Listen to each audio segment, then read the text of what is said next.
Hi, this is David Brown reporting from San Francisco in our ongoing series of Australian CEOs breaking into North America.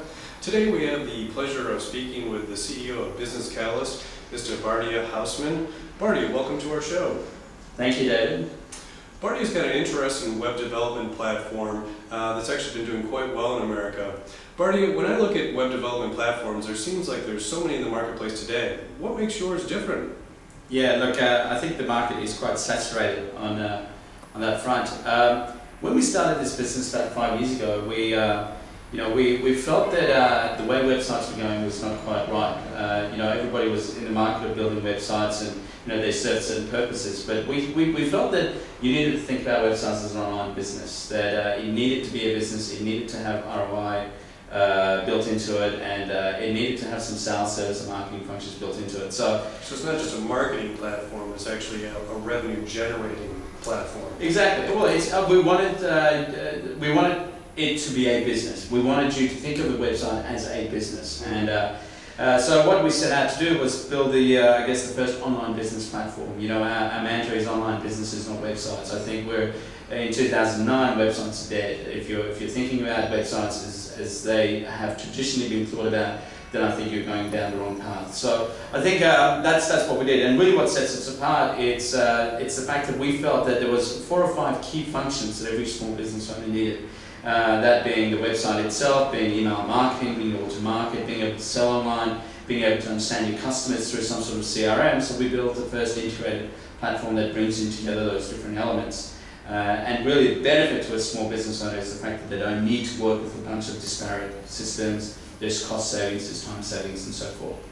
And so the receptiveness of the audience has been pretty good for your business? Well, I mean, if you think about the marketplace today, the market has traditionally, especially in the US, is specialized. You've got people who specialize in e-commerce, you've got people who are specializing in email marketing, you've got people specializing in, and I think that's where your perception of the fact that the market's very saturated comes from, and it is very saturated. But but no one's really specializing in this all-in-one kind of space, this online business space, which brings together email marketing and e-commerce and content management and CRM into the one platform. So I think it's absolutely been received well, and I think that the pain points we fix for small business owners, it's really easily measured, and that's why they're attracted to the platform. Okay, so it seems like then your customers understand the value proposition, but as you said, with such a crowded marketplace, do you rely on your own marketing of your website, or how do you actually sell your product? Yeah, I think it's always easier to build a good product, but it's always much harder to sell the product. We've always sold this product through a channel. So from the early days of the business, we focused on building a reseller channel, a partner channel. So we sell this product through web designers. Web designers are the guys who join our program, our partner program. They then sell this to small business owners. So we do not sell this product directly to small business owners. And look, it's been a hard and tough road. I mean, anyone who's been in the channel business understands that it takes a long time to get a channel up. But the great thing about a channel is once it's up, it starts to become self-sustaining. I think the word of mouth starts to spread. So we sell the product through that, and really our sales and marketing activities are all around designers. Wherever designers are, we are, and we want to talk to them about our value proposition. So when you're going out and you're looking for channel partners or resellers, how did you actually locate them, and how did you decide which ones were a good fit for you? Because it seems like you know your product very well. How did you actually understand whether they knew your product well enough, number one, and number two, could do what you want, which is sell your product in the marketplace? How did you figure that out? Yeah, look, I think the way to do that, or the way we've done that, is really trying to understand our market, our target market, being the designers, their pain points. I think my company and my team has a real good, clear idea of what our target market looks like.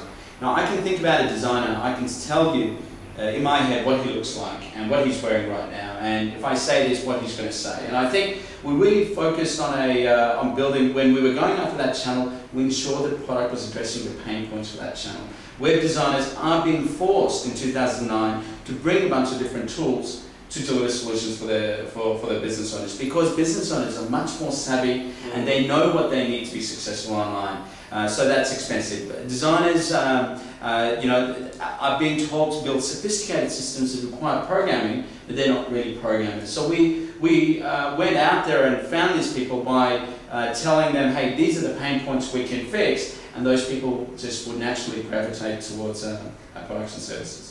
So did you actually create a hit list that you went after, or how did you ascertain who fits your profile? Because it sounds like you know exactly who it is that you want, but how did you actually find them or get them to say, hey, you know what, Business Catalyst is a partner we need? Yeah, look, I think that's an evolution. It's not, it certainly wasn't that we had any idea what they looked like day one. I think if you look at the history of our business, 2004, 2005, on the phone, hey, we think this is good for you, hey, we think this is great. 2006, we started to market this product a bit more aggressively, and we started to have a better idea as to the websites or the offline media that we needed to be in to get, and I think in 2008, 2009, certainly we have quite a big word of mouth factor in our business. So I think it's been an evolution, and it always starts by you picking up the phone and ringing someone and say, I think this is right for you, and based on their response you can then find the next guy, and hopefully at some point you become good enough to at least know the channels you need to go through, or the advertising media, whether it be magazines or websites, and hopefully word of mouth kicks in at some point as well. So I guess when I look at somebody like you, you're a serial entrepreneur, this isn't your first venture. It's your second time. You're also an investor in other companies, so been there, done that. Where do you see Business Catalyst going into the future, and where do you see your involvement with them? Is this something where you can look out 2-3 years and you know exactly what's going to happen, or is this kind of evolving like it has over 06, 07, 08, like you were just saying? Where do you see the future of Business Catalyst? Yeah, look, I'm very set on this online businesses, not websites vision. I think there is a massive opportunity in the marketplace to really push that vision ahead. I think still the vast majority of business owners who have websites are not getting real value from that website. So I think we've got a long way to go as far as that vision is concerned. There's certainly a bunch of areas we want to innovate in. One of the questions I always talk to my team about is, in the longer term, does a business owner need to work with their website like their designer does in 2009? And I think the answer is, if the answer is yes, then on a technology side, there's certain innovations that need to take place. And that's where I see Business Catalyst. So I think I'm pretty committed to the Business Catalyst cause and vision for the next few years. And and as you said, this is my second startup. I see myself in 10 or 15 years' time doing another startup. I think that's just ingrained in me. But for now, I think we've got a long way to go before we really nail it in regards to Business Catalyst.